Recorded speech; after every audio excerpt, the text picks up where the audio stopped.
আসসালামু আলাইকুম। দেখুন তো কত সুন্দর ফল, থোকায় থোকায় ধরে আছে। বলতে পারেন ফলটির নাম কি? আপনারা কেউ কি জানেন এই ফলটি কি খাওয়া যায় অথবা অন্য কোনো ক্ষেত্রে ব্যবহার করা যায়?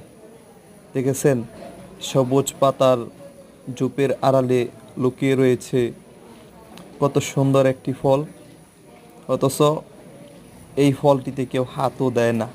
আসলে এটা কি ফল? এটা কি খাবার উপযুক্ত, অথবা কি এই ফলটি অন্য কোনো কাজে ব্যবহার করা যায়?